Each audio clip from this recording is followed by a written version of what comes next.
Assalamualaikum warahmatullahi wabarakatuh. Apa kabar rekan-rekan semua?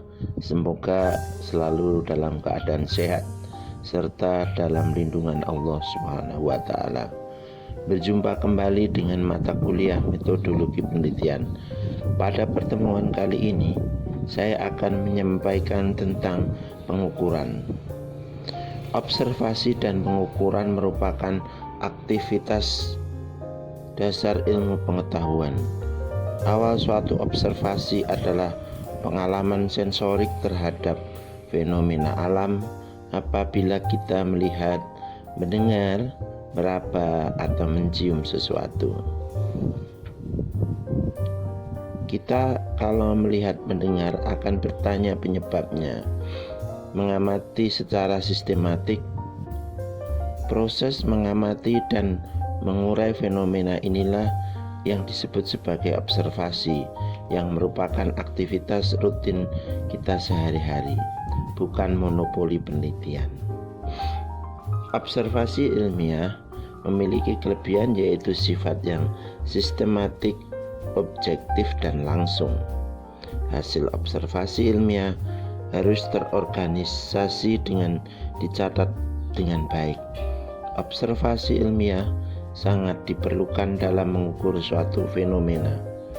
Pada penelitian eksperimental, hal yang terpenting dilakukan adalah pengukuran sebelum, selama, serta sesudah suatu perlakuan atau pejanan variabel bebas terhadap variabel tergantung.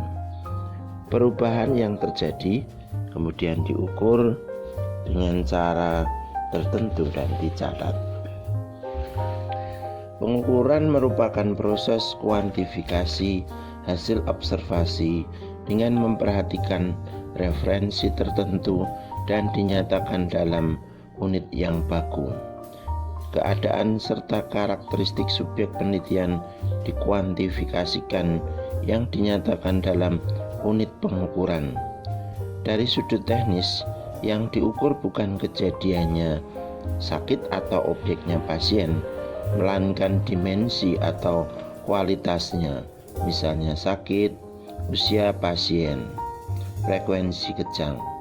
Hal tersebut sejalan dengan pengertian badan, jantung, kulit, atau urium bukanlah variabel.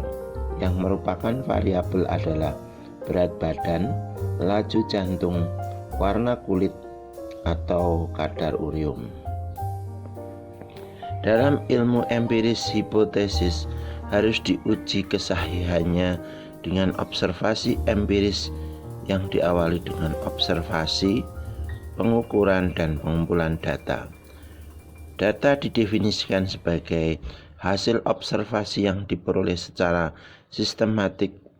Suatu fenomena dapat diobservasi dan diukur dalam tingkat yang berbeda, dan data yang diperoleh dapat berbeda kesahihannya dan relevansinya untuk menunjang suatu teori. Pengertian dasar pengukuran. Yang dimaksud dengan pengukuran dalam penelitian ilmiah adalah observasi fenomena dengan maksud agar fenomena tersebut dapat dianalisis menurut aturan tertentu.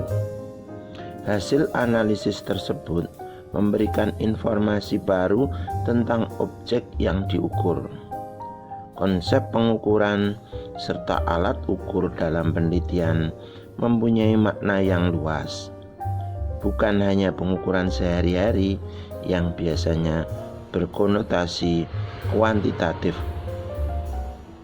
Misalnya pengukuran tekanan darah, berat badan, luas tanah, melainkan termasuk juga pengukuran kualitatif. Dalam konsep ini yang dimaksud adalah anamnesis dan pemeriksaan jasmani dalam penelitian klinis, kuesioner dalam studi epidemiologis, serta semua jenis pemeriksaan penunjang, baik yang berdimensi kuantitatif, semi kuantitatif, maupun kualitatif, termasuk dalam pengertian pengukuran. Peran pengukuran dalam penelitian sangat menentukan karena dasar semua hasil penelitian data yang diperoleh dengan cara pengukuran.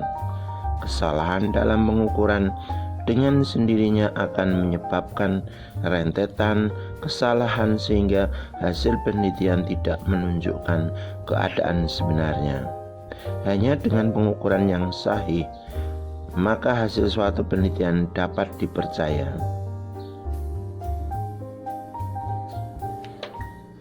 Skala pengukuran. Skala pengukuran dapat diklasifikasikan menjadi dua, yaitu skala kategorikal, skala numerik. Skala kategorikal dapat dibagi lagi menjadi skala nominal dan ordinal, sedangkan skala numerik dapat menjadi skala interval dan rasio. Sekarang kita akan bahas satu persatu. Yang pertama adalah skala nominal.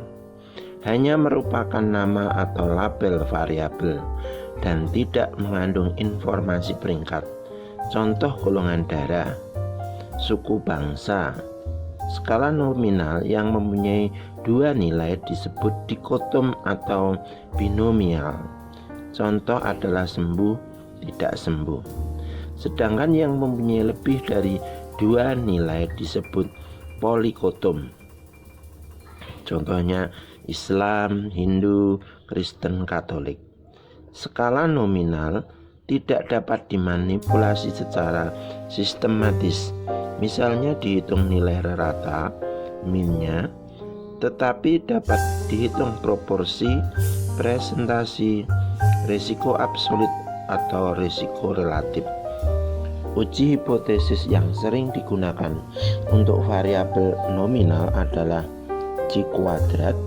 Selain untuk desain tertentu, dapat dihitung risiko relatif pada studi kohort atau rasio odds pada studi kasus kontrol, yakni untuk variabel berskala binomial pada uji diagnostik, baik uji yang diteliti maupun baku emas selalu berskala binomial. Selanjutnya adalah skala ordinal. Terdapat informasi peringkat, tetapi jarak antara dua peringkatnya tidak dapat dikuantifikasikan. Contohnya adalah derajat penyakit, ringan, sedang, berat, tingkat sosial ekonomi, rendah, menengah tinggi, status gizi, buruk, kurang cukup, dan lebih. Meskipun mempunyai informasi peringkat, nilai variabel ordinal tidak dapat dimanipulasi secara matematis. Maksudnya ditambah, dibagi, dikalikan. Misalnya pasien yang menderita penyakit tertentu derajat 2 bukan berarti 2 kali lebih parah daripada penderita derajat 1. Statistik yang digunakan selain yang berlaku untuk skala nominal juga termasuk median, korelasi peringkat atau Spearman, dan banyak uji non-parametrik. Selanjutnya adalah skala numerik. Terdapat informasi peringkat kuantitatif yang lengkap dan dapat diukur. Contoh adalah berat badan, penghasilan, kadar ureum, berat lahir.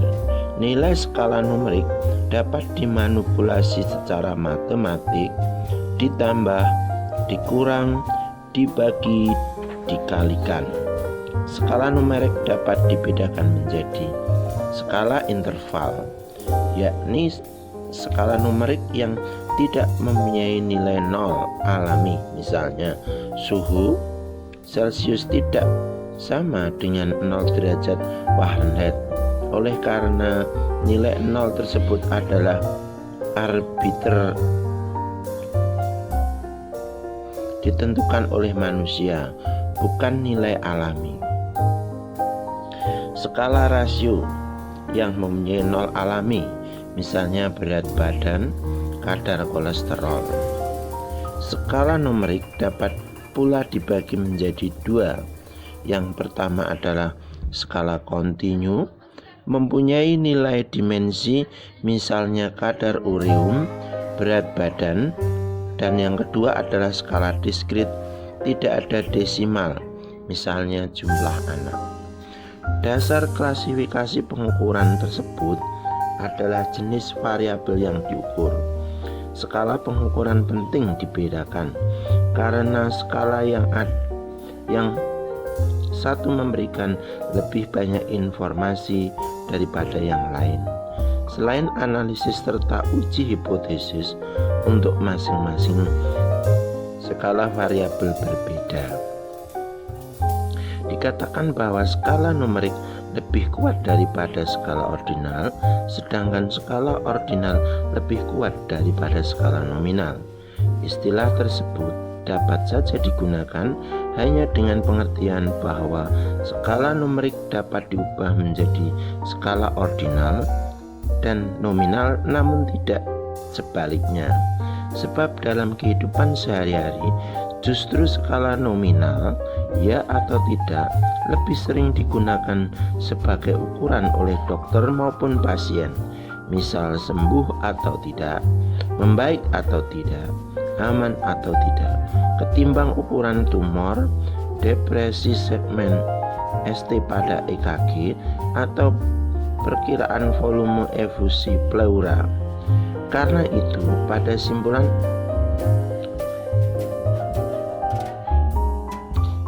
akhir penelitian,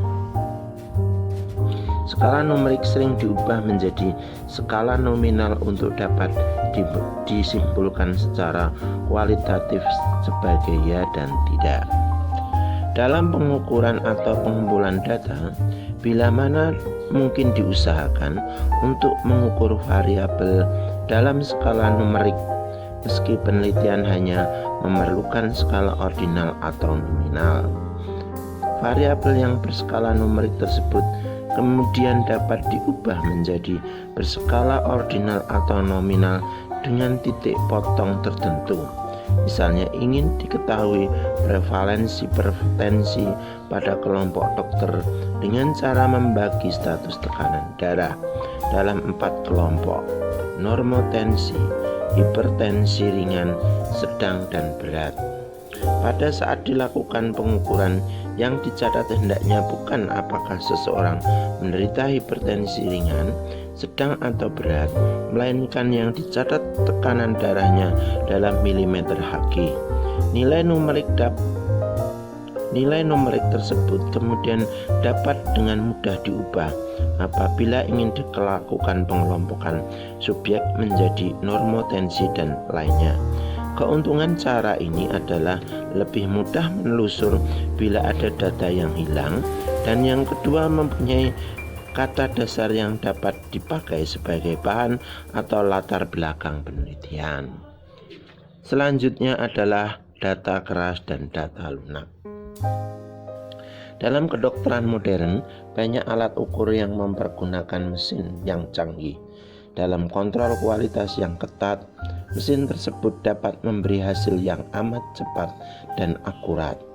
Banyak di antaranya yang memberikan hasil dalam skala kontinu dengan sistem digital atau dengan komputer, sehingga akan mengurangi kesalahan perhitungan oleh pemeriksa.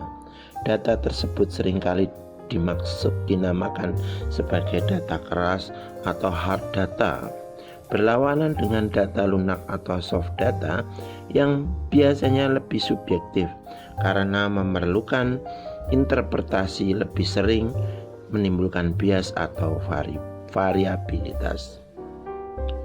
Contoh data lunak adalah keluhan pasien, misalnya nyeri, atau hasil pemeriksaan yang memerlukan interpretasi, misalnya infiltrat